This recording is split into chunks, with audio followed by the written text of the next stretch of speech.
এই যে বন্ধুরা, আমি মেহের। আমাদের ভালোবাসা ছোঁয়া চ্যানেলে নিত্য নতুন পাঠ গল্প পড়তে ও শুনতে আমাদের চ্যানেলটি সাবস্ক্রাইব করে আমাদের পাশেই থাকুন। আর ভিডিওটি ভালো লাগলে অবশ্যই একটা লাইক, কমেন্ট ও শেয়ার করে দিবেন। ধন্যবাদ সবাইকে।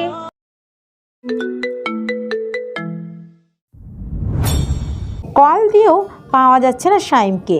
লাগাতার কলগুলো করেই যাচ্ছে। নিরুপায় হয়ে ওর বাড়ির ভিতরে প্রবেশ করলো। একমাত্র সুফিয়া ছাড়া এ বাড়িতে দ্বিতীয় প্রাণীর উপস্থিতি নেই, সেটাই তারা জানতো। তাই সুফিয়ার উদ্দেশ্যে দরজা থেকে দাঁড়িয়ে উচ্চস্বরে হাঁক ছাড়ল। সুফি খালা আসেন। রান্নাঘর থেকে ডাকটা শুনতে পেয়ে সতর্ক হলো সুফিয়া। আট পৌরা শাড়ির আঁচলে হাত মুছতে মুছতে দরজার সামনে এসে শুধালো। আয় হায়, তোমরা আইসো দেখছি। আহো, ভিতরে আহো, বাইরে খাড়াইয়া আছো কেন? ভেতরে ঢুকেই সবাই আসল কথাটা বলার জন্য দেরি না করে লাবিব প্রশ্নাত্মক সুরে বলল। সাইদের ব্যাপারটা জানেন খালা? কোথায় গিয়েছি কিছু বলতে পারেন? আমরা কল দিচ্ছি, কল রিসিভ করছি না। এভাবে তো টেনশন কমে না খালা। আপনি কিছু জানেন ওর বিষয়ে? সুফিয়া পাতলা ফ্রুটা দুটো একত্র করে কিছুক্ষণ ভেবেচিন্তে বলল। ভোর 4টার সময় উঠছে এইটা কইতে পারমু, কিন্তু কই গেছে হেইটা তো কইতে পারমু না। তোমাগো মুখ এমন কালা হইয়া আছে কেন? কোনো সমস্যা হয়েছে নাকি? লাবিব নিজের ঠোঁটটায় জিভ বুলিয়ে জানালার কাছে চলে গেল। এদিকে সুফিয়ার জবাবটা ফাহাদ দিয়ে বলল। আহিমকে মনে আছে আপনার? সুফিয়া ফট করে বলল। হ, মনে থাকবো না কেন? ফিহার ভাইয়ের কথাই কইতাছো না? ফাইম এখন সাইদের সাথে দেখা করতে চাই। ফাইমের একটাই কথা, ওর বোন ফিহা ছোটোখাটো ভুল করেছে, যেটা বয়সের দোষে সবাই করে। কিন্তু আপনি তো জানেন সাইদ এমন বুজুর্গি সোনার মানুষ না। ও নিজে যেটা দেখবে, যেটা বুঝবে, সেটাই বিশ্বাস করতে বাধ্য। ওর সিদ্ধান্ত টলাতে পারবে এমন মানুষ এখন পর্যন্ত আসেনি। আমরা যাচ্ছিলাম ওদের দুজনকে মুখোমুখি বসিয়ে ঠান্ডা মাথায় শর্ট আউট করতে, কিন্তু সাইদ মেবি অ্যাগ্রেসিভ হয়ে গেছে। খুব টেনশনে আছি খালা। না জানি ফাইমকে এখন রাস্তায় ফেলে কুত্তার মতো পেটাচ্ছে। ওর রাগ তো আপনি জানেনই। সুফিয়া স্তব্ধ চোখে নীরব হয়ে গেলেন। ওনার মাথার ভেতর চিন্তার চরকি বাই বাই করে শব্দ করে ঘুরছে। ফিয়ার ঘটনা নিয়ে এখনও কিছু জানে না আফসানা।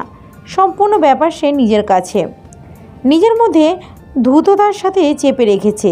ফিয়ার আপন চাচাতো ভাই ফাইম রহমান সাইমের সাথে একই কলেজে পড়তো। সেই সূত্রপাতে দুজনের মধ্যে চেনাশোনা হয়, সাক্ষাৎ হয়, কিন্তু বন্ধুত্ব বা সখ্যতা গোছের কিছুই তখন গড়ে ওঠেনি তাদের। ফাইমের সহযোগিতার মাধ্যমেই নাকি অন্য কোনো পন্থায় হঠাৎ সাইমের সাথে বেশ অদ্ভুতভাবে যোগাযোগ হয় ফিয়ার। শুধুমাত্র ফিয়া নামটার জন্যই বদলে যায় আরেক ফিয়ার ডাকনাম।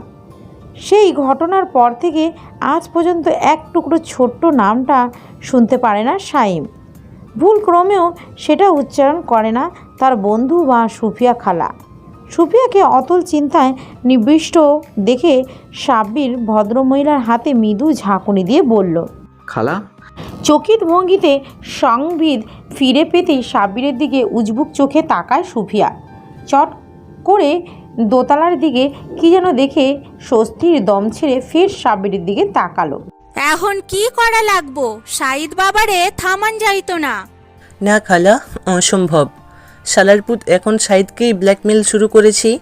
বারবার বলছি আন্টির কানে সব কথা ফাঁস করে দিবি, কিন্তু আপনি তো জানেন সাইদ আন্টির জন্য একদম ভয় পাচ্ছে না। ওর ভয়টা অন্যদিকে, অন্য কিছু। এখন কি করে যাই বুঝতে পারছি না। সুফিয়া শঙ্কিত মুখে সঙ্গে সঙ্গে বলল। খবরদার, ওই ছ্যামড়া যেন এই বাড়িতে না আহে। এখনো এই দিককার মামলা শুরু হয় নাই। সাইদ রে আমি বুঝাইতেই পারতাছি না, ওর একটু ভাবন দরকার। ওই আমার কথা কানে লইতাছে না। সাব্বির কথা শুনে অনুযোগ করে বলল। সেটা না হয় বুঝলাম, কিন্তু ওর ভিতরে আবেগের ছিটে ফোটাও নেই খালা। আপনি বিশ্বাস করবেন কিনা জানি না, একবার টেনে নিচে কাটা পড়ে এক লোক 4 টুকরো হয়ে গেছে। আমরা সবাই ওখান থেকে চোখ ফিরিয়ে সরে গেছি, কিন্তু সাইদের কোনো রিয়াকশান নেই। ও চুপচাপ সব দেখছে, যেন চোখের সামনে নর্মাল কোনো দৃশ্য। তাহলে বুঝুন ওর অবস্থা কী পরিমাণ ডেঞ্জারাস হয়ে গেছে। একটা মানুষ যদি অতি মাত্রায় শক্ত আচরণ করে সেটা কখনো স্বাভাবিকতার কাতারে পড়ে না। এখন যদি ফাহিমকেও পেটায় তাহলে লাশটা ওর দিকেই যাবে। ফাহিম কিন্তু বাঁচবে না খালা, ফাহিম মরে যাবে। পাশ থেকে সবচেয়ে অস্থির ছেলেটা আজ নীরব হয়ে শুনছে। আসার পর থেকে একটু টু শব্দ করেনি সে। সাব্বিরের কথায় দ্বিমত পোষণ করে চটান করে বলল আদিব। ঘটনা যত সোজা দেখছো কাহিনী তত সোজা না। ফাহিমের সাথে যোগাযোগ করার মাধ্যমে শুধু আমি আর ফাহাদ জানি, কারণ 2 বছরের মধ্যে ফাহিমের সাথে ওর কোনো ধরনের কানেকশন ছিল না। তাহলে ওর ঠিকানা কোথায় পেল? ফাহিমের সব দলবল পড়াশোনা বা চাকরির জন্য অ্যাব্রোড চলে গেছে, বাদ রইল শুধু ফিয়া। আর ফিয়াকে কল দিয়ে ঠিকানা জিজ্ঞাসা করবে এরকম মানুষ শাহিদ না। এখন প্রশ্ন হচ্ছে একদিনের ভেতরে কোথায় কিভাবে কার মাধ্যমে ঠিকানা পেল শাহিদ? এভাবে কোনো ব্যক্তির ঠিকানা জোগাড় করাটা চারটিখানি ব্যাপার না। এরকম উদ্ভট প্রশ্ন শুধু আদিবের মাথায় নয়, এটার বিশদ কাহিনী নিয়ে সকলের মনে তীব্র উৎকণ্ঠা জন্ম দিয়েছে। চিন্তার খাতা মেলে আজ পর্যন্ত কোনো অঙ্ক, কোনো সূত্র, কোনো সমীকরণ তো দূর, এ নিয়ে ভাবতে গিয়ে সব কিছু 360 ডিগ্রি কোণে ঘুরে গেছে।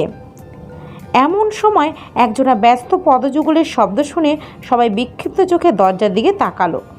অমনি তাদের স্বচ্ছ দৃষ্টিভঙ্গির অবয়ব পাল্টে এক রাশ বিস্ময়াকুল অবস্থা ভর করল চোখে। কালো ট্যাক্সুট পরে সমস্ত শরীর ঘামিয়ে হনহন করে প্রবেশ করছে শাহিদ। শরীরসহ পুরো মুখটা তার প্রচণ্ড ঘেমে লাল হয়ে আছে। কপালের সামনে এলোপাথারি চুলগুলো ঘামে ভিজে ঝুলছে। বাঁ হাতে থাকা কালো ঘড়িটার স্ক্রিন থেকে বিপ বিপ করে জানান দিচ্ছে সময়। লাবিব কল করাটা বাদ দিয়ে সহসা তার দিকে এগিয়ে এসে বলল, কই ছিলি তুই? কতক্ষণ ধরে কল দিচ্ছি, কী পরিমাণে টেনশনে ফেলে দিচ্ছিস, খেয়াল আছে? বুকের কাছ থেকে লম্বা জিপারটা টান মেরে জ্যাকেটটা খুলতে খুলতে লাবিবের দিকে তাকালো শাহিদ। তীক্ষ্ণ চোখ দুটো খাটো করে প্রশ্নসূচক বলল, কিসের জন্য? নিরুত্তাপ ভঙ্গির প্রশ্ন শুনে সবাই একে অন্যের দিকে দৃষ্টি বিনিময় করল। এতক্ষণ যে সবাই চিন্তায় চিন্তায় পাগল হয়ে যাচ্ছিল, সে কি ওটা বুঝে না? ফাহাদ চাপা ক্ষোভের রাগটা আগ্নেয়গিরির মতো বিস্ফোরণ করতে যাবে, ঠিক তখনই পেছন থেকে টি শার্ট খামচালো আদিব। ফাহাদকে চট করে পুরোপুরি থামিয়ে দিয়ে ফিসফিস সুরে খুবই হালকাভাবে বলল, উপরে দেখো। ফাহাদ নিমিষের ভিতর চোরা দৃষ্টি দিয়ে দোতলার পানে পরখ করে নিল। রেলিংয়ের হাত রেখে দাঁড়িয়ে আছে নাবিলা হক। উঁচু রেলিংটার উপর ওনার এক পাশে দুলে দুলে উঠছে ওর ছোটোখাটো লাবণ্য ভরা মুখ। আদুরে মায়ার ঠোঁটগুলো হৃদয়ে প্রাণঘাতী ইচ্ছাটা জাগিয়ে তোলে। ভররা চাহনির পূর্ণ মায়ার চোখ দুটো বড্ড কৌতূহল মাখিয়ে ফ্যালফ্যাল দৃষ্টিতে ওদের দিকে তাকিয়ে আছে। ফাহাদ ঢোক গিলে বিড়বিড় করে বলল, সাক্ষাৎ আগুন। এই আগুন কি সাইদের শক্ত খোলসকে ভস্ম করতে পারবে না? ফাহাদ ও আদিবের চোখাচোখি অবস্থা দেখে শাহিদ ওদের ভেতরকার আলাপটা আজ করতে পারল। নিজে আর দোতলায় তাকিয়ে সেই মানুষটার বিব্রত করতে চাইল না। সবাইকে সোফায় বসতে বলে সুফিয়াকে নাস্তার জন্য যেতে বলল সে। 4 বন্ধু সোফা ভাগাভাগি করে বসতেই নাইদুদের উল্টো দিকের সিঙ্গেল সোফাটায় বসে বলে, কী জন্য আসা হয়েছে? বিশেষ কোনো প্রয়োজন ছাড়া আমার বাড়িতে কেউ আসে না, তাই কারণটা আমি ক্লিয়ার কাট জানতে চাচ্ছি। কোনো প্রকার মিথ্যা বা লেম এক্সকিউজ আমি সহ্য করব না। কাট ভঙ্গির কথা শুনে স্থির হলো ওরা। এবার সিরিয়াস কায়দায় ফিরে এসে প্রথম প্রশ্ন করলো আদিব, ফাহিমে খোঁজ কে দিচ্ছে? মিথ্যা বলবি না তুই। তুই বারবার এমন কাণ্ড করতেছিস যেটা আমাদের কাছে স্পষ্ট না। পায়ের উপর পা তুলে মনোযোগ দিয়ে শুনল শাহিদ। একটা হাত সোফার নরম হাতলে রেখেছে সে, অন্য হাতটা ভাবুক ভঙ্গিতে ঠোঁটের কাছে রেখে বেশ দাম্ভিকতার সাথে কোনোইটা হাতলের উপর ঠেকিয়ে রেখেছে। আস্তে করে সর্বস্ব সম্ভ্রম্য সুরে বলল, ফাহিমকে কিছুই করেনি। ওর মতো নোংরা কিটের গায়ে হাত তুলে নিজের লেভেল নামাতে ইচ্ছুক নই। তোর কথা, তোর কাজ, তোর মতলব, তোর আচরণ, তোর সব কিছুই আমাদের অদ্ভুত লাগতেছে শাহিদ। নিজেই কাল রাতে মেসেজ দিয়ে বললি তুই ফাহিমের সাথে দেখা করবি না। এখন আবার রাতারাতি কি এমন হয়ে গেল যে সকালেই শালার পুতকে ধোলাই দিয়ে চলে এলি? ব্যাপারটা কি আমাদের সাথে সাপ সাপ ঝেড়ে কাশবি? লাবিবের প্রশ্নটাকে গুরুত্ব সহকারে কিছুক্ষণ নাড়াচাড়া করলো শাহেদ। সামনে থাকা সেন্টার টেবিলের কাছে দোতলা থেকে শান্ত মুখটার আবছা অবয়ব দেখে ধীর গলায় বলল, অতীতের চ্যাপ্টার বন্ধ করতে গিয়েছি। আমি চাই না বর্তমানে সেটার প্রভাব পড়ুক। ওকে শুধু এইটুকুই বোঝালাম, রাস্তা ক্লিয়ার করে সোজাসুজি চলে যেতে। বাঁকা পথে ঢুকলে পরিমাণটা ভালো হবে না। ঘুরপেশ দিয়ে কথাগুলো বললেও আসল মর্মগুলো বুঝতে পেরেছে ওরা। ফাহিমকে গলায় পাড়া দিয়ে শাসিয়ে এসেছেও, অথচ মুখে মুখে কি সুন্দর সহজ বুলি আউড়ে গেল। সুফিয়া ততক্ষণে নাস্তার ট্রে নিয়ে হাজির হলে হঠাৎ দোতলার অবস্থা দেখে হাসি মুখে ডাকলো, নাবিলা, ওইখানে দাঁড়াইয়া আছো কেন? নামবা না? আইয়া দেখো কেডা আইছে। ওগরে চিননি দেখো দেখি। টনক নড়ার মতো সম্বিত পেল ফিয়া। তাকে 3 অক্ষরের নামটা দিয়ে সম্বোধন করে অল্প কিছু মানুষ, তন্মধ্যে সুফিয়া খালা একজন। ফিয়া জড়সড় মুখে নিচে নেমে এক এক করে 4টি যুবকের দিকেই চাইল এবং মনে মনে বুঝতে পারল তারা সবাই ভীষণ স্মার্ট এবং সুদর্শন পুরুষ। কিন্তু এদের মাঝে যে ব্যক্তিটি সিঙ্গেল সোফায় বসে ওদের কথায় টুকটাক হুঁ হাঁ করে ক্ষুদ্র জবাব দিচ্ছে, সে একটু বেশি হ্যান্ডসাম। ফিয়ে ইচ্ছে করে তার দৃষ্টি এড়ানোর জন্য সিঙ্গেল সোফার ঠিক পিছনে দাঁড়ালো। ঠোঁট জড়তা মাখা হাসি টেনে নম্রভাবে বলল, আসসালামু আলাইকুম। সুকণ্ঠ গলার নম্র সালামটা শুনে শরীরটা শিরশির করে উঠল তার। একটা পলকের জন্য মাথা ঘুরানোর চিন্তা করলো পরক্ষণে সেটা উগ্র মেজাজের জন্যই হোক অথবা তার বেপরোয়া ব্যক্তিত্বের জন্য। পিছু তাকালো না শাহিদ। দম্ভরূপে নিজের ভঙ্গিতে বসে থাকলে কানে পর্যায়ক্রমিক কথাগুলো শুনতে পেল। আমাকে মনে আসি, দেখ তো চিনতে পারো কি না? প্রশ্নটা করলো লাবিব। চায়ের কাপটা তুলে নিল সে। ফিয়া থেকে চেনার জন্যই দৃষ্টি দুটো সরু করে ঠোঁটের কোণাটা দাঁত কামড়ালো। কিছুটা দ্বিধাদ্বন্দ্বের মধ্যে নাস্তানুবোধ হয়ে বলল, আপনি কি লাবিব ভাইয়া না? দু ঠোঁট প্রসার করে হেসে দিল লাবিব। চায়ের কোণে ছোট্ট চুমুক দিয়ে বলল, এই তো চিনে গেছো। তোমাকে কতদিন পর দেখলাম জানো? শেষবার তোমাকে এইটুখানেই দেখেছি, তখন মেবি ক্লাস 8-এ ছিলি। তুমি তো দেখি কয়েক বছরের ভেতর অনেক বড় হয়ে গেছো। এবার কিসে পড়ছো? ম্যাট্রিক শেষ? ফিয়া হাসি মুখে জানালো, জি ভাইয়া, এসএসসি শেষ, এখন ইন্টার ফাইনাল ইয়ারে উঠেছি। দুজনের ভেতর এটা ওটা নিয়ে তুমুল আড্ডা হতেই ওদিকে 3 বন্ধুর ভিতর নিচু স্বরের কথা শুরু হলো। শাহিম কেন যেন বেশ অদ্ভুতভাবে সেখান থেকে সরে পড়তে চাইল। লাবিব ওকে বসতে বলল, কিন্তু বলার পরপরই কি যেন দেখতে পেয়ে আর কথা বাড়ানোর সাহস পেল না ওরা। নাবিলা তখন সহজাত ভঙ্গিতে টুকটাক হেসে হেসে কথা বলছে। ফাহাদ সাব্বিরের সাথে খুবই নিচু গলায় ফিসফিস করলো, ডিস্কো বাবা ফাহিম রে মনে পড়তেছে। সালার নাটবল্টু ঠিক আছে কি না কে জানে। ফাহাদের কথায় আশকারা পেয়ে দুষ্টু হাসে আদিব।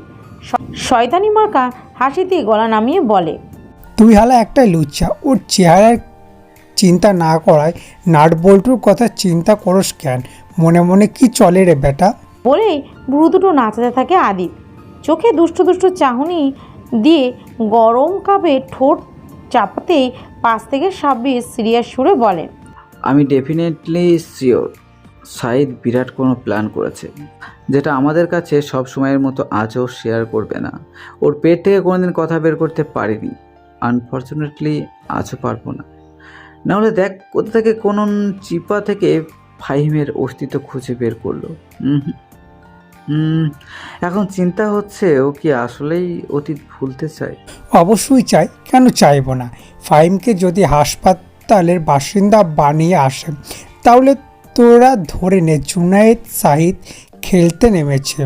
ও কাউকে ছাড়বে না, সময় মতো সব কিছু দেখতে পারবি। ধৈর্য ধর একটু, আপাতত নাবিলার সামনে কিছু উচ্চারণ করার দরকার নেই। চিপ লক। সুফিয়ার বাটন ফোন থেকে নাম্বারগুলো পাঠিয়ে দিল ফিয়া।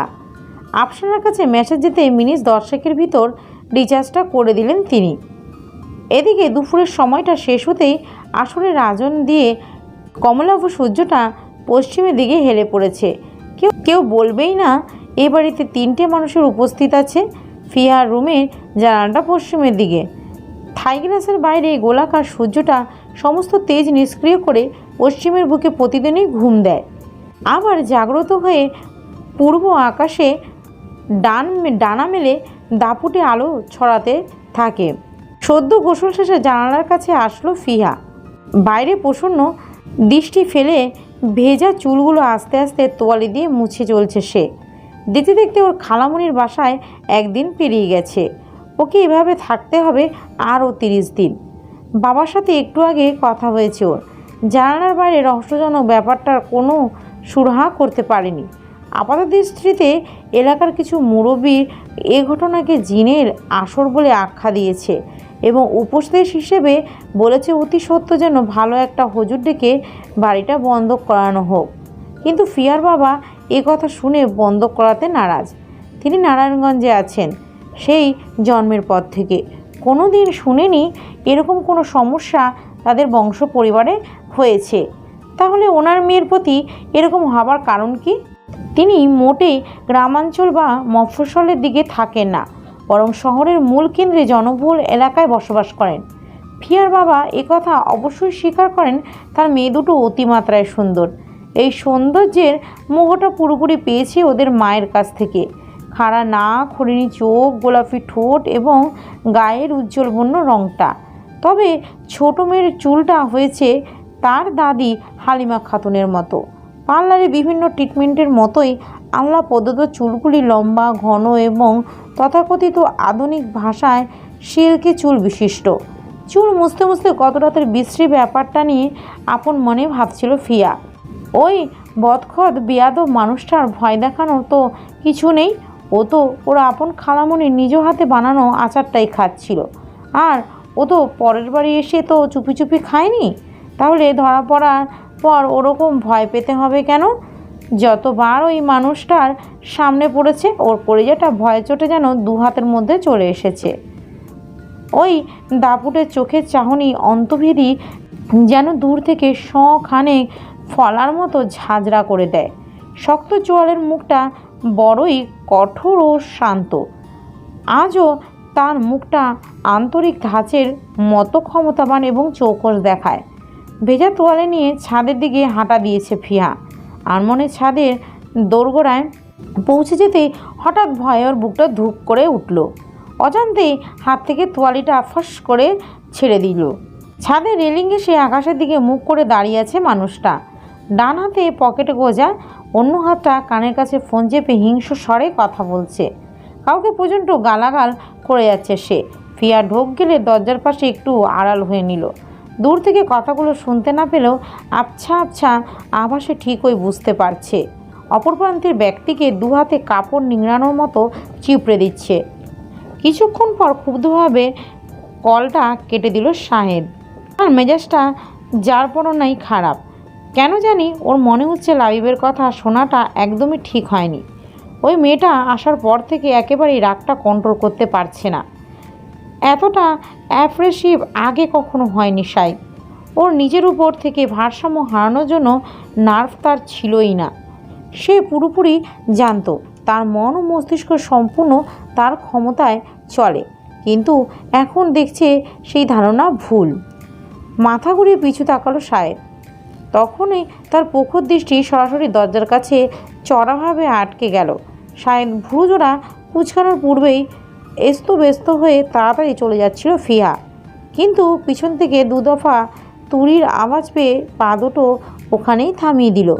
ভয়কাতরে মুখাবয়ব পাল্টে যথাসম্ভব শান্ত দেখানোর অভিপ্রায় নিয়ে এগিয়ে গেল।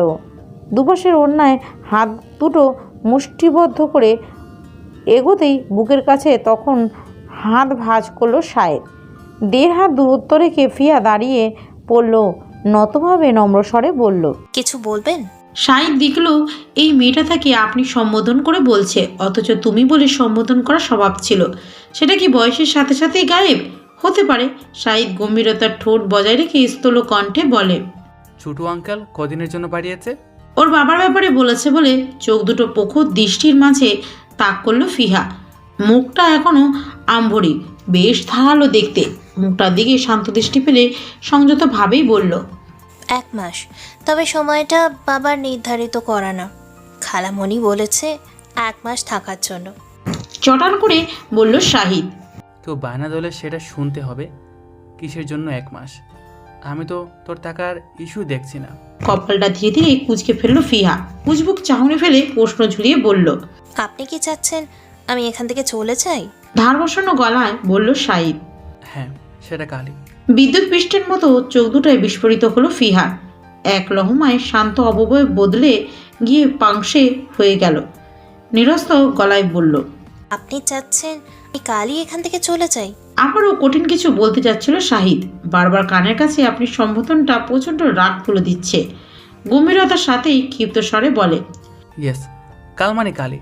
আগামীকাল এখান থেকে তল্লা গুটিয়ে বিদায় হবে। আমি চাই না তুই আমার সামনে থাক।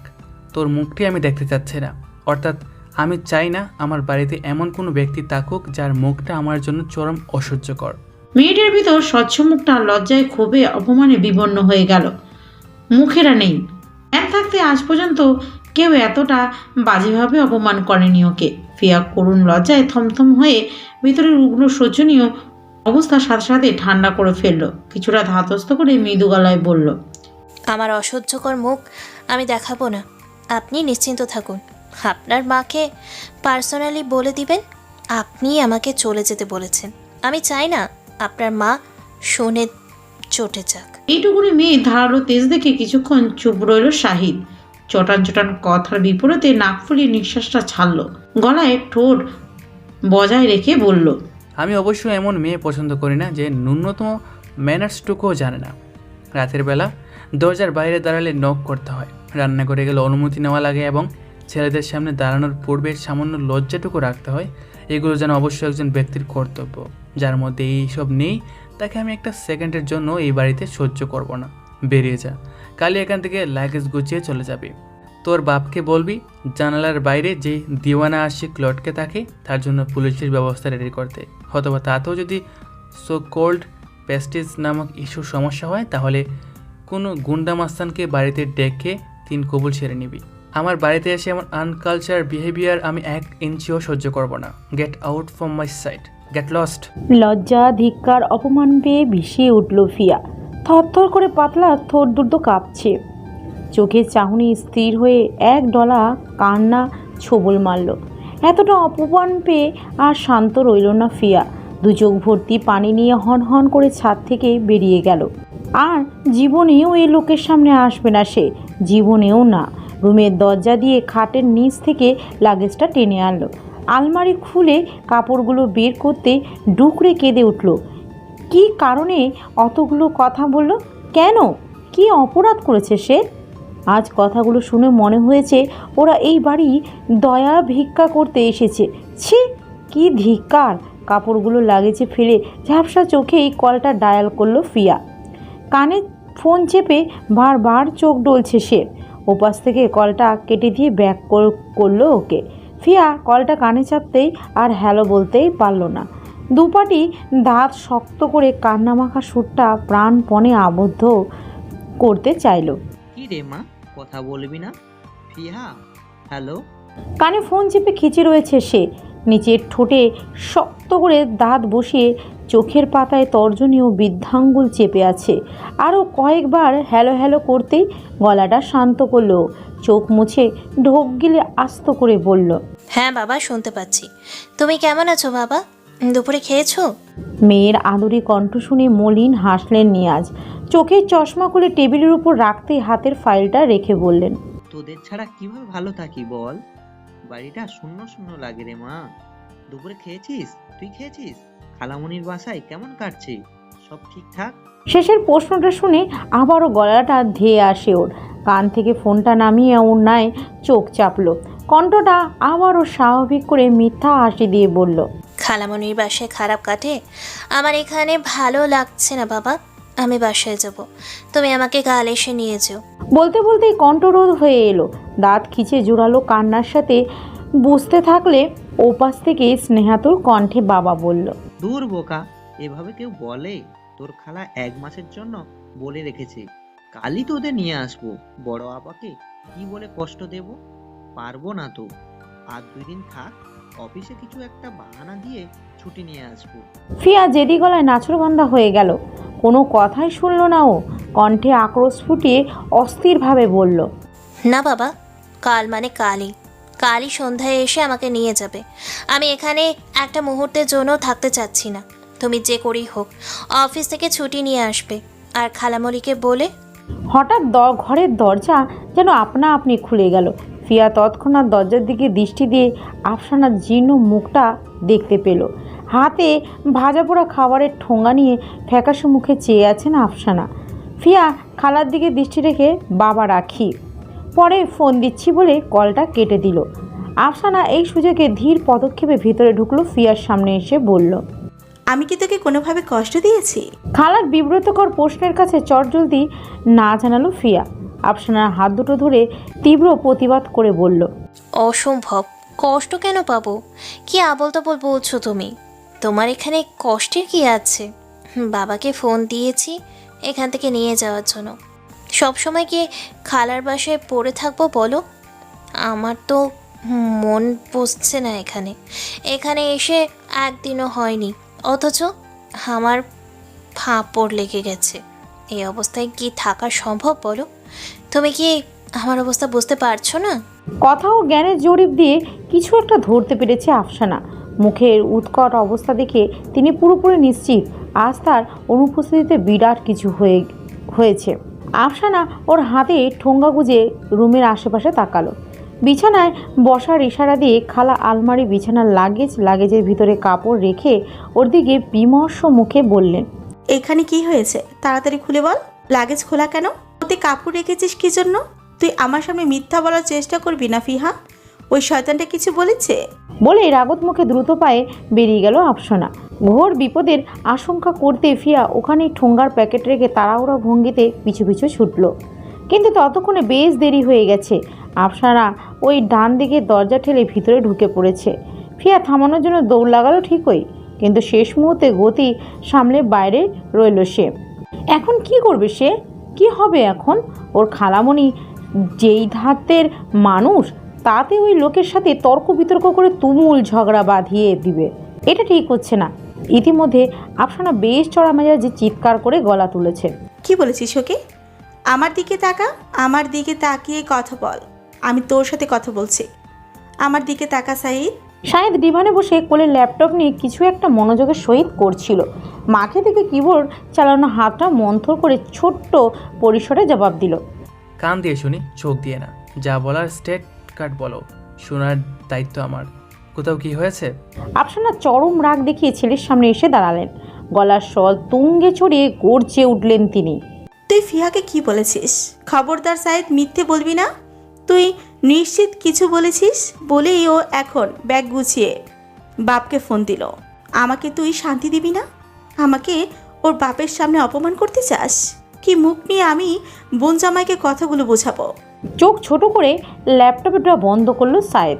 নির্বিকার ভাব প্রদর্শন করে ভীতিহীন ভঙ্গিতে জবাব দিল, কে কী করলো তার জন্য আমি জবাবদিহি করবো না মা। কেউ আমার সামনে লিমিট ছাড়িয়ে আচরণ করুক তা আমি বসে বসে দেখব না। সামান্য হিউমার সেন্স যদি না থাকে তাহলে অপরিচিত একদল ছেলের সামনে অত প্রাঙ্কলি আচরণ করাটা লেম দেখায়। সেটা এই ঘরদপটাকে কড়াই কণ্ডে বুঝিয়ে দিও। আর আমাকে একতরফা কথা শোনানোর আগে ব্ল্যাক কফি উইদাউট সুগারের 1 মগ কফি দিয়ে যাও। কাল রাত থেকে মাথা ধরে আছে। বর্তমানে আমি ক্লায়েন্টের মেল চেক করছি। আশা করব কোনো গর্দবজনিত ইস্যু নিয়ে আমার কাছে তলব করবে না। নিট প্রাইভেসি মা। এই মুহূর্তের জন্য সরি। ছেলের কাটকাট ভঙ্গির খাপ কথা শুনে হতবুদ্ধির মতো তাকিয়ে আছেন আফসানা। এই ছেলেকে তিনি যতবারই কথা শোনাতে আসেন উল্টো যেন যুক্তির ফুলঝুরিতে আটকা পড়েন। সাইদ আবারও ল্যাপটপে খুলে স্ক্রিনের প্রতি সন্ধানে দৃষ্টি মেলে কাজ শুরু করেছে। সেই অবস্থা অবলোকন করে রুম থেকে চুপচাপ বেরিয়ে গেলেন আফসানা। বেরোতে তিনি ফিয়ার মুখোমুখি হলে ওর ভয়ে চুপসে যাওয়া ফ্যাকাশে মুখটা দেখে আফসোসের শ্বাস ছাড়লেন, যার অর্থ হলো, শয়তানটাকে আজও কথার তর্জনে হারাতে পারলাম না। আমাকে চুপ বানিয়ে ছাড়লো। ফিয়া কীভাবে যেন আফসানার সুপ্ত কথাটা বুঝতে পেরে ঠোঁট প্রসার করে হেসে দিল। স্মিথ স্বরে বলল, কাল বাবা আসুক না আসুক, আমি কালই এখান থেকে চলে যাব। আত্মসম্মান খুইয়ে ছ্যাঁচার মতো পড়ে থাকবো তা হতে পারে না খালামণি। ফিমা আপু থাকলে থাকুক, কিন্তু আমি এখানে এক মুহূর্ত থাকতে চাচ্ছি না। আমার কথায় কষ্ট পেলে ক্ষমা চেয়ে নিচ্ছি। যাও কফি বানিয়ে ওনার খায়েশ মেটাও, এইসব নিয়ে জোরাজুরি করো না। কথাগুলো হাসি দিয়ে বলল ঠিকই, কিন্তু তরলতের ভেতর শান্ত তেজের রূপ দেখে আফসানাও কিছুটা অবাক হলেন। ফিমা নিশ্চয়ই অহংকারী এবং সকলের সাথে উগ্র আচরণ করে, কিন্তু ফিমার বোন হিসেবে ফিয়ার মধ্যে ওরকম কিছু না থাকলেও আত্মসম্মানের জন্য একচুল ছাড় দেবে না ফিয়া। খালামণির বাড়িতে আসার পর চাপ বেড়েছে ফিমার। যাতায়াতের জন্য যদিও খালামণি ইডেনের সামনে নামিয়ে দেয়, কিন্তু ছুটির পর বাস ধরে ফিরতে হয় ওর। এই মুহূর্তে লোকাল বাসের জানালার পাশে বসে আছে, সঙ্গে বান্ধবী সামান্তা। বাড়ি ফেরার জন্য উদ্গ্রীব হয়ে আছে। কানে সাদা অ্যাপায়ার পট দুটো গুজে জানালার বাইরে দৃষ্টি দিয়ে অনেক কিছুই ভাবছে ফিমা। হঠাৎ পাশ থেকে কোনোই গুতায় খেয়ে বামে তাকাতে নিলে সামান্তা ওকে এয়ারপড খোলার জন্য ছোট্টা ইশারা করে। ফিমা কৌতূহলী চোখে বাগানের এয়ারপড খুলে সরাসরি জানতে চাইল, গুতাচ্ছিস কেন? সামান্তা রয়ে শয়ে নিচের ঠোঁট কামড়ে বলল, এখন কি করবি ভেবেছিস কিছু? আমার মনে হচ্ছে কনভিন্স করাটাই বেটার, আর তো রিস্ক নেওয়া যায় না। ফিমা কথা শুনে তেলে বেগুনে জ্বলে উঠল। দ্রুত অন্য কানের এয়ারপডটাও এক চান্সে খুলে নিয়ে ওর দিকে ঝাঁঝালো সুরে বলল, তুই জানিস কত বড় রিস্কের কথা বলছিস? তার সামনে আজ পর্যন্ত এসব নিয়ে বলিনি শামু। তার সামনে দাঁড়ানো তো দূর, এখনো পর্যন্ত চোখ তুলে তাকাতে পারি না। আমি জানি না সে সামনে আসলে কেন আমার হার্টবিট বেড়ে যায়।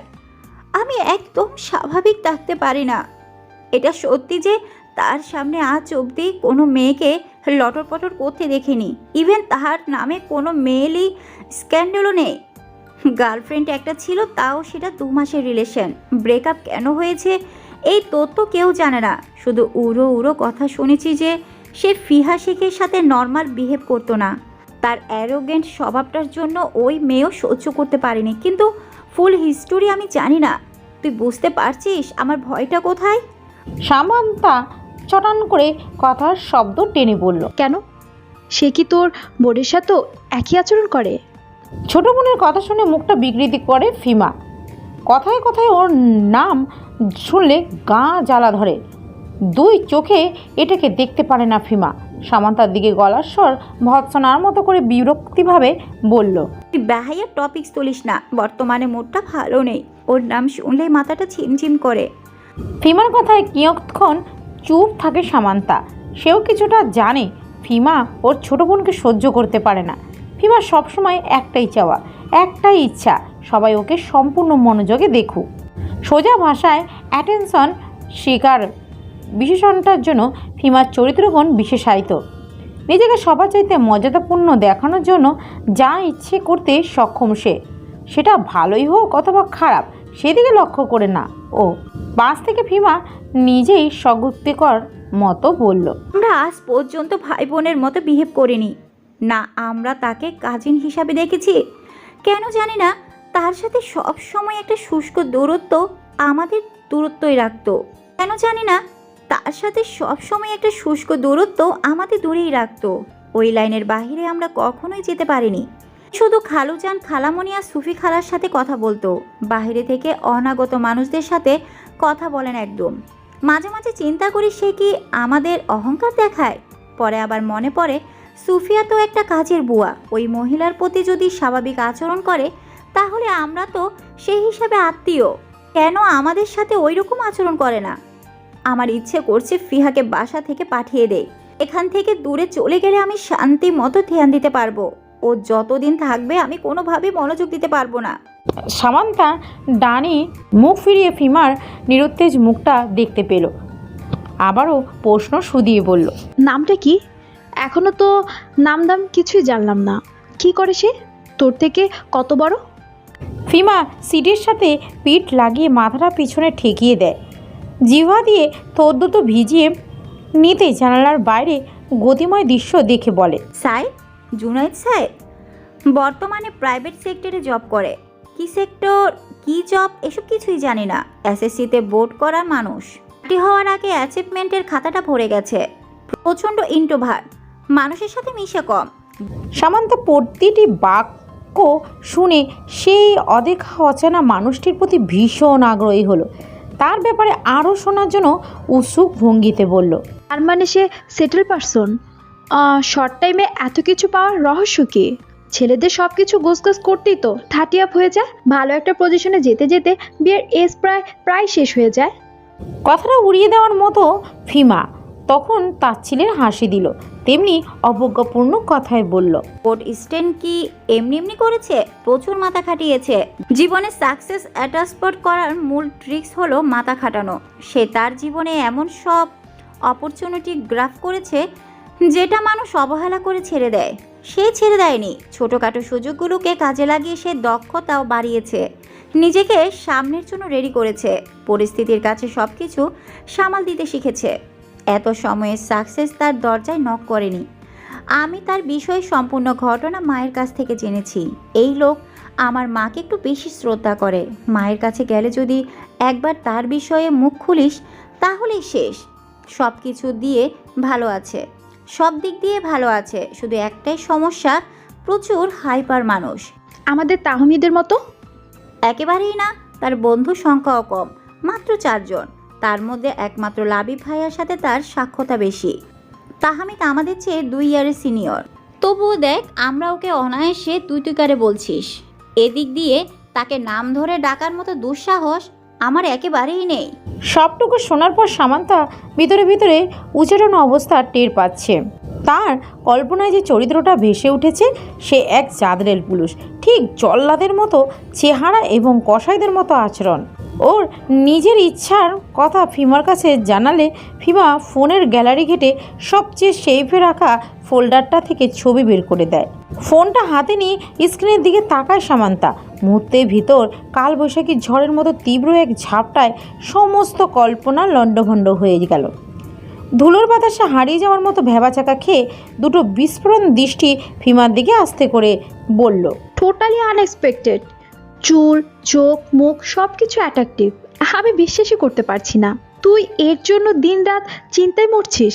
আমি কোথায় ভেবেছি গুন্ডাদের মতো ফেস হবে, অথচ এ তো দেখছি পুরাই হ্যান্ডসাম। ফিমা এ প্রসঙ্গে লজ্জার জন্যই হোক বা ভালো লাগার জন্য হোক সামান্তাকে সে কিছুই বলল না। সামান্তা আবারও ফোনের দিকে হতবিহ্বল দৃষ্টি নিয়ে খুঁটিয়ে খুঁটিয়ে দেখল। কোনো এক বিলাসবহুল চাইনিজ রেস্টুরেন্টের দাম্ভিক মানুষটার ঠোঁটের কাছে ধোয়া ওঠা কফি খাওয়ার দৃশ্যটুকু ক্যামেরাবন্দি করা হয়েছে। তার দৃষ্টি টেবিলের মেনু কার্ডের দিকে এবং কপালের সামনে ছোট্ট বাচ্চাদের মতো সারি সারি সিল্কি চুলগুলো এসে আছে। পোশাক আশাক ঠিক ফর্মাল গেট আপে, তবে ছবিতে স্পষ্ট বোঝা যাচ্ছে গায়ের পোশাকগুলো ভেজা।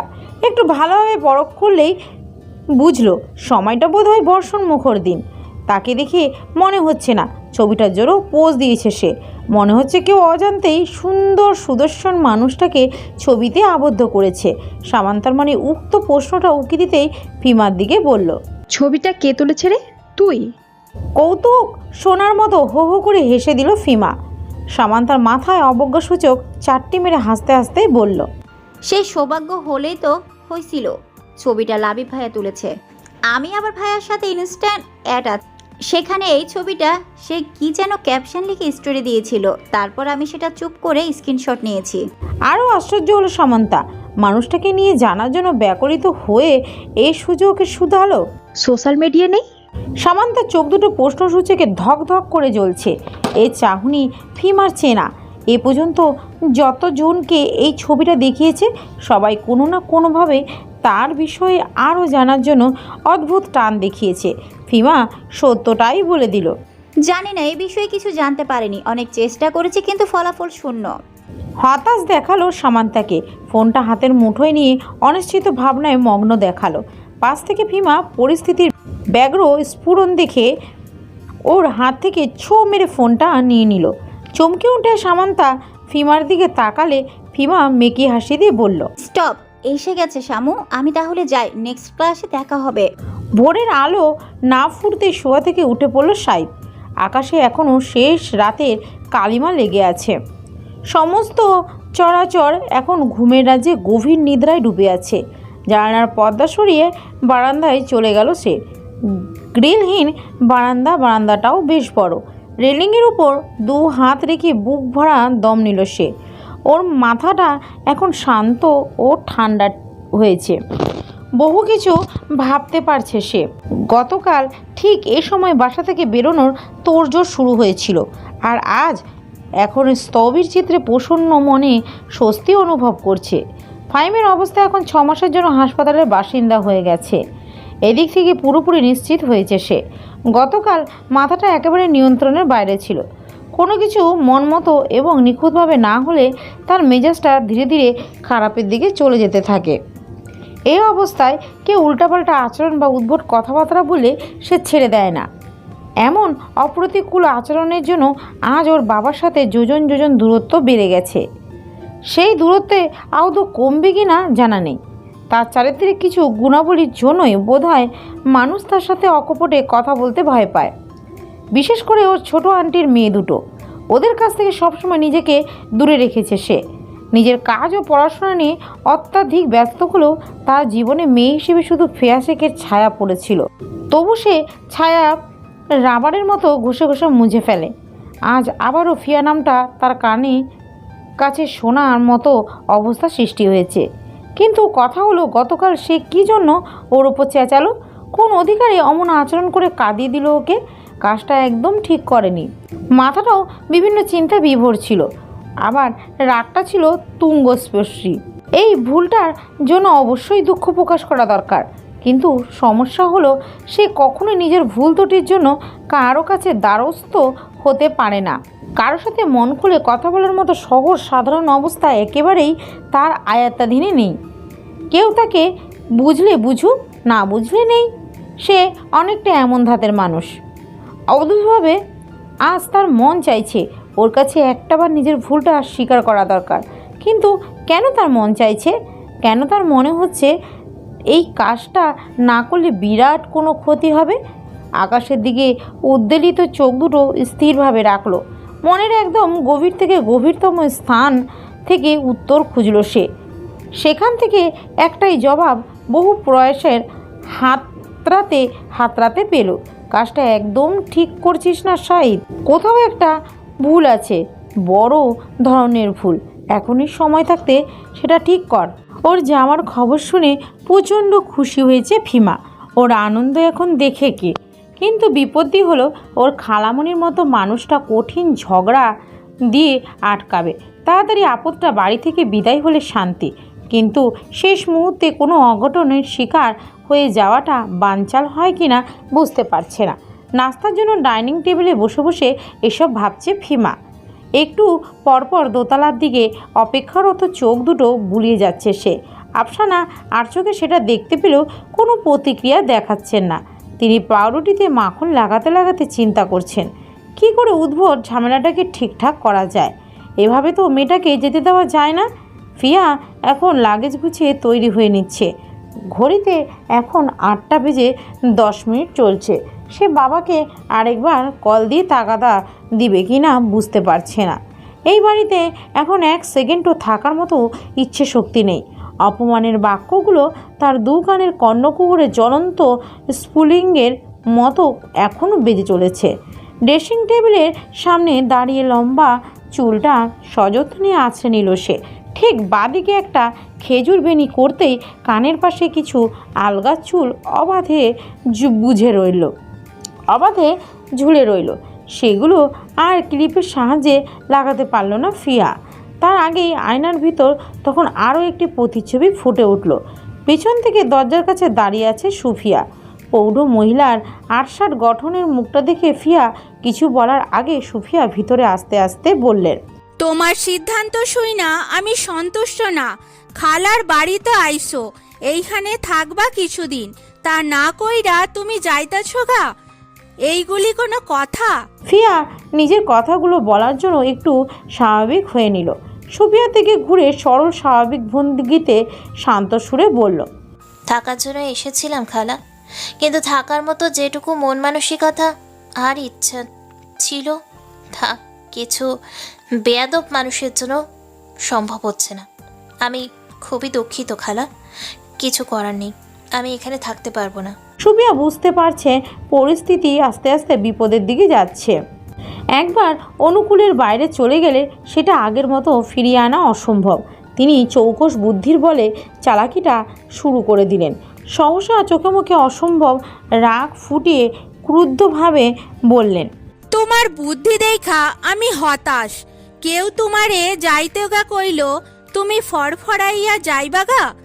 আজকা যদি তোমারে হারাম কথা কইয়া আমি অপমান কইরা দিই, তাহলে তুমি এমনিই তেজ দেখাইয়া যাইবাগা।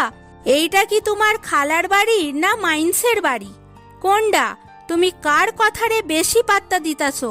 কথার হেতুটা ঠিকঠাক মতো বুঝতে পারল না ফিহা, যার দরুন কপালে অসংখ্য ভাঁজ ফেলে সুফিয়ার দিকে প্রশ্নাতুল চোখে চাইল। সুফিয়া ওর মুখভঙ্গি দেখে মনে মনে খুশি হয়ে আবারও দ্বিতীয় দফায় বলে উঠলেন, কাপুরুষের মতো কাজ কাম করতাছো ক্যা? কাপুরুষ কারে কয় জানো? যার কলি যায় ঠাস ঠাস কইরা জবাব দেওয়ানের মতো ক্ষমতা নাই, যারা অপমান সইনাও মোক্ষম জবাব দিতে জানে না, তারাই একদিন গাধার মত পলাইয়া যাওয়ার চিন্তা করে। এইখানে একটা মানুষ তোমারে কথা শোনাইলো আর হেরে তুমি পাত্তা দিয়া মাথায় তুইলা ফেলবে? তাহলে তো ওই মানুষ তোমারে সামনে পাইলে সেকেন্ডে সেকেন্ডে অপমান করতে থাকবো। তুমি কি এইগুলা নিজের লিগা চাইতাছো? ফিয়া ভাবনায় পড়ে গেল। অপমান শুনে চুপ থাকার কোনো মানেই হয় না, কেননা চুপ থাকলে দেখা যায় পণ্ডিতিপনা মানুষগুলো আরও সাহস পেয়ে কথা শোনাতে থাকে। সুফিয়ার কথাকে সমর্থন করলেও আংশিক দ্বিধাগ্রস্তে বলে, সে যদি কুয়ায় ঝাঁপ দিয়ে নিচু আচরণ করতেই থাকে, তাহলে কি আমিও তার সাথে কুয়ায় ঝাঁপ দিয়ে ঝগড়া করতে যাব? তর্ক চালাচালি করলেই কি সে আমায় সম্মান করতে শিখবে? কি এমন ভুল করেছিলাম যার জন্য অতগুলো শুনিয়েছে? উত্তর আছে? জানেন কিছু? কেন আমার সাথেই খ্যাক শিয়ালের মতো খ্যাক খ্যাক করতে থাকেন? ফিয়ার রাগারুন মুখটা দেখে সুফিয়ার খুব হাসি পাচ্ছিল। এইটুকুনি মেয়েটার ভিতরে যেই ক্ষোভ, যেই রাগ, যেই আক্রোশ তিনি দেখতে পাচ্ছেন, ঠিক একই ধরনের ক্ষুব্ধ তেজ তিনি আরেকজনের মধ্যেও সময়ে অসময়ে দেখতে পান। তবে কি নিয়তি তাদের অলক্ষ্যে কাজ শুরু করে দিয়েছে, যার একচ্ছত্র সূচনা এই তর্ক, এই বিবাদের মাধ্যমে হতে যাচ্ছে। সুফিয়া মিষ্টি হাসি দিয়ে ফিয়ার সরু চিকন হাত দুটো নিজের মুঠোয় টেনে বিছানায় এসে বসলেন। মুখোমুখি হয়ে একটু কাছে এসে মাথায় স্নেহাতুর হাত ছুঁয়ে বললেন, কেউ কুয়ায় ঝাঁপ দিলে তার মতো ঝাঁপাইতে হইব কেন? চালাক হইতে জানো না? তুমি চালাকের মতো বালতি ফেলাইয়া দরকারি পানি তুইলা লইবা। এরপর মাইন্সে কি কইল না কইল ওইদিকে ধ্যান দেওয়ানের দরকার নাই।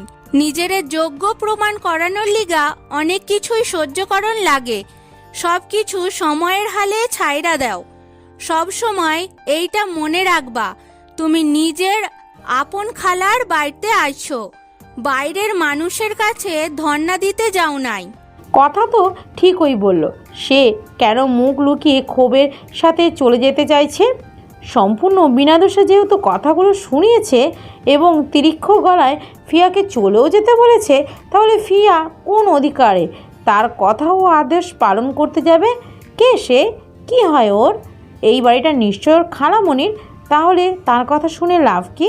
ফিয়া ফ্লোরের দিকে শূন্য দৃষ্টি রেখে চরম মুহূর্ত সিদ্ধান্তটা নিয়ে ফেলল। সে ঘাড় নিচু করে মিনমিনি স্বভাবের মতো পালিয়ে যাবে না, বরঞ্চ নাক উঁচু করে সরাসরি তার দৃষ্টির সাথে দৃষ্টি মিলিয়ে মুখোমুখি হবে সে। ভেতরে ভেতরে চাপা আক্রোশে এর অবস্থা হতেই সুফিয়ার উদ্দেশ্যে বলে, আমাকে আজ পর্যন্ত বাবাও এক ধমক দেয়নি, সেখানে যেই আচরণটুকু আমি পেলাম সেটার হিসাব অবশ্যই চুকাতে হবে। ছোট বলে অনেক সম্মান দিয়েছি খালা, এরপর থেকে কোনো প্রকার উগ্র আচরণ দেখলেই দু চারটা কথা শুনিয়েই ছাড়বো। শুধু শুধু নিজের ওপর ফালতু কথা শুনবো না। আমি যেখানে ভাইয়াদের সামনে যে আহামরি কিছু করিনি, তাহলে তারও উচিত আমার বিষয়ে ভালোভাবে বুঝে সরি বলা। সুফি খালা, আমি একটু বাইরে যাব, আমি জামা চেঞ্জ করে নিচে আসছি। খালামণিকে বলুন আমি যাব না। লাগেজ থেকে সাদামাটা জামাটা বের করে কাউকে কল লাগায় ফিয়া। বাবাকে কল করে না আসার জন্য ভালোবাসা বারণ করে দেয়। এদিকে সুফিয়া নিজের উদ্দেশ্যে সফল হয়ে গেলে রুম থেকে সত্যপণে বেরিয়ে গেলেন। লম্বা বারান্দা অতিক্রম করে আরেকটি রুমের সামনে আসতেই মুখটা ঠিক ডান দিকে ফেরালেন, যেখানে দরজায় আলতো হেলান দিয়ে কফি খাচ্ছিল শাহিদ। সামনে দাঁড়ানো সুফিয়ার দিকে ভ্রু দুটো একবার কপালে তুলে ক্ষুদ্র ইশারা করল সে। সূক্ষ্ম ইশারাটা ধরতে পেরে সুফিয়া মুচকি হাসি দিয়ে তাকালেন। ছোট্ট ভাবাত্মটা বুঝতে পেরে ঠোঁটের ডান দিকে এক পেশে হাসিটা ফুটে উঠল শাহিদের। কফিতে চুমুক দিতে দিতেই বাঁ হাতের দু আঙ্গুলে কপালের কাছে তুলে স্যালুট ভঙ্গিতে ইশারা করলো। তা দেখে পৌর সুফিয়া প্রসন্ন মুখে ফিক করে হেসে দিলেন। কাজ শেষ করে গেলেন নিচে। ফিয়া নাস্তার জন্য সিঁড়ি দিয়ে নামতে নিলে ডাইনিং টেবিলের থেকে হুলস্থুল কাশির শব্দ শোনা গেল। যক্ষা রোগীর মতো কেসেই যাচ্ছে ফিমা। গ্লাস ভর্তি পানিটা এক চুমুকে খেতে খেতেই সাধারণ পোশাককে হাজির হলো ফিহা। বড় বোনের নাজুক অবস্থা থেকে বিস্ময়সূচককে বলে, তোমার কি হলো আপু? আপু তুমি ঠিক আছো তো? পানিটা খেয়ে একটু নিস্তার পেল ফিমা। চোখের পাতা বন্ধ করে হ্যাঁ সূচকে বুঝালো সে এখন ঠিক আছে। আফসানা সরু চোখে ফিমার দিকে তাকিয়ে কাপের হ্যান্ডেলটা তর্জনীতে পেঁচিয়ে নিলেন। চাটা ঠোঁটের কাছে আনতে আনতে বললেন, এতক্ষণ তো ঠিকই ছিলি, হঠাৎ ফিহাকে দেখে যক্ষার জীবাণু কোথা থেকে উদয় হলো? ফিমা চট করে দু চোখের পাতা খুলে অপ্রস্তুত চোখে তাকালো। নিজেকে পরিষ্কার করবার জন্য সাথে সাথে দাবর দেখিয়ে বলল, আরে না, কি বলছো এসব? আমি ওকে দেখে কাশতে যাব কেন? আমার গলায় রুটি আটকে যাওয়ায় কাশি শুরু হয়েছে। সেদিকে তুমি যক্কার কথা বলছো? তুমি শুধু শুধু আমার উপর কারণ চাপাচ্ছ খালামণি। এগুলো কেন করছো? আফসানা ভালো করেই জানে অকপটে মিথ্যা বলছে এখন। তার চেয়ে বড় কথা, যেই মেয়ে নিজের সহোদর বোনকে একদমই দেখতে পারে না, আজীবন হিংসুরের স্বভাবের জন্য ছোট বোনকে অপদস্থ করতে করতে এসেছে, তার এই আকস্মিক কাশির অবস্থা দেখেই বোঝা যাচ্ছে স্বভাবটা এখনও বদলায়নি। ফিয়া কোনো দিকে ধ্যান না দিয়ে আপন মনে নাস্তা করছে। তখন এখনও নাস্তার টেবিলে বেয়াদব লোকটার সাথে মুখোমুখি হয়নি ওর। ফিয়াকে দেখে নিশ্চয় সে বড় বড় চক্ষু মেলে হাঁ করে তাকিয়ে থাকবে, কিন্তু তাতে ফিয়া পাত্তাই দিবে না একদম। উল্টাপাল্টা কিছু বললে তাকে তুলোধুনো করে ছাড়বে ফিয়া। ওর সে চিন্তা শক্তি ভাবনাকে ধূলিসাৎ করে দোতলা থেকে ফোনে কথা বলতে বলতে নেমে এলো শাহিদ। ডাইনিং টেবিলের দিকে ভ্রুক্ষেপ না করে চুপচাপ অফিস পোশাকে বেরিয়ে গেল সে। মুখে কোনো দানা পানি নিল না আজ। ফিয়া নাস্তার দিকে গম্ভীর মনোযোগ দিল, ভেতরে ভেতরে কুণ্ঠিত প্রায়। এখন কিলবিল করছে, এই লোকটা এখন না খেয়ে চলে গেল কেন? ওর প্রতি জেদটা দেখিয়ে কাজটা করলো না। ফিয়া মুখটা আস্তে আস্তে বায়ে ঘুরে সদর দরজার দিকে বাইরের দিকে দৃষ্টি নিল। অফওয়ার্ড শার্ট পড়ুয়া, চুলগুলো সুনিপুণ করে আছড়ানো, সুদীর্ঘ উচ্চতাটা একটু বেশি লাগছে ওর কাছে। মানুষটা ডান হাতের কাপড় ওর স্টিভটার বাটন কবজির কাছে লাগাতে বুঝছিল। ফিয়া শান্ত অথচ রসের দৃষ্টিতে তাকিয়ে থাকলে সেটা বাঁকা চোখে খেয়াল করলো শাহিদ। পাউরুটি চতুর্দিকে হালকা বাদামি রঙের স্লাইডগুলো টুকে টুকে ছিঁড়ে চলছে। ও কি পাউরুটি এভাবেই খায়? সাইডগুলো আলাদা করে শুধু নরম পাউরুটিটুকু? তা দেখে খুব সাবধানে ঠোঁটের বক্র হাসিটা আড়াল করলো শাহিদ। পকেট থেকে ছোট্ট ডিভাইসটা ক্লিক করতে অদূরে থামানো গাড়িটা টুট টুট শব্দ শুরু করলো। বাড়িটা খালি, একমাত্র সুফিয়া ছাড়া কেউ নেই।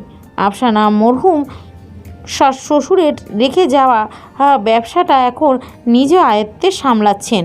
মরহুম শ্বশুর যদি বিরাট বড় দায়িত্বটা আফসানার হাতে না দিতেন, তাহলে আজ ব্যবসায়িক মহলে যুক্ত হতেন না আফসানা।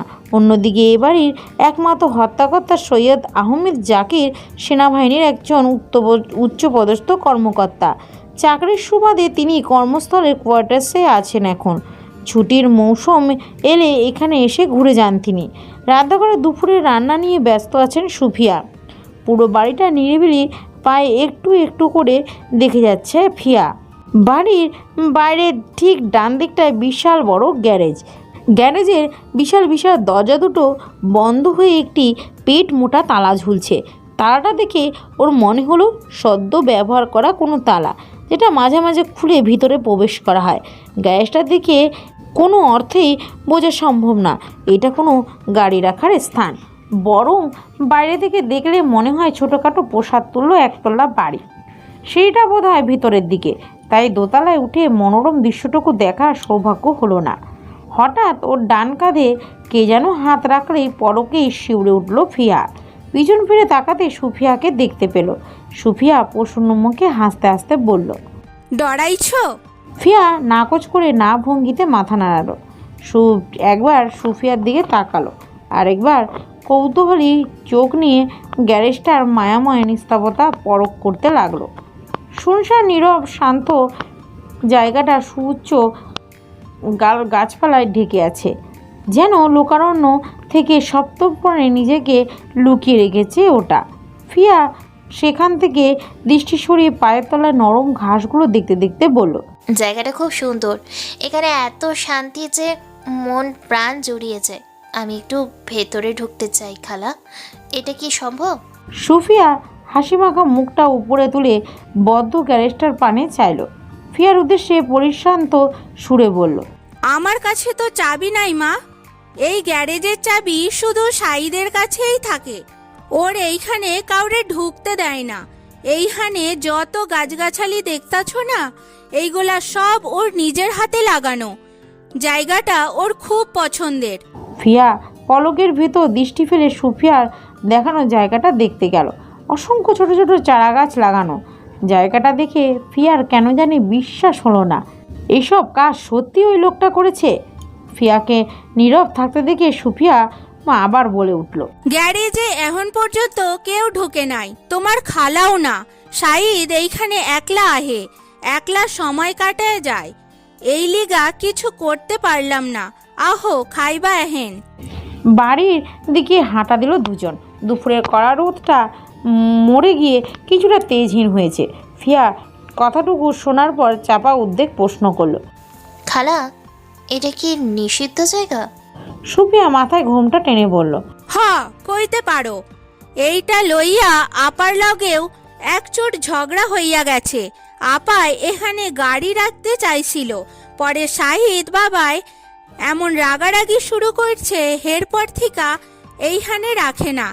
আপায় এখন ওই মাথায় একটা গ্যারেজ বানাইছে, ওইখানেই গাড়ি ফাড়ি রাইখা দেয়। নরম ঘাস মারিয়ে দুজনেই বাড়ির চৌকাঠ পেরিয়ে ভিতরে ঢুকলো। ফিয়া হাত দুটো ধোয়ার জন্য সুফিয়ার পিছু পিছু রান্নাঘরে গেল। এখনও বুঝতে পারছে না ওই গ্যারেজটায় এমন কি আছে যেটার জন্য ওর খালামণি পর্যন্ত ঢুকতে পারে না। এই লোক নিজেকে আলাদা করে রাখে কেন? কি কারণে এমন উদ্ভট উদ্ভট কর্মকাণ্ড করে? সুফিয়া খাবার লাগাতে ব্যস্ত হলে ফিয়া উজবুক দৃষ্টিতে বলে, একটা প্রশ্ন করি খালা, আপনার বাবা এমন অদ্ভুত কেন? ওই গ্যারেজে এমন কি লুকিয়ে রেখেছে যেটার জন্য তিনি কাউকে যেতে দেয় না? আপনি কি আসলে কিছু জানেন না?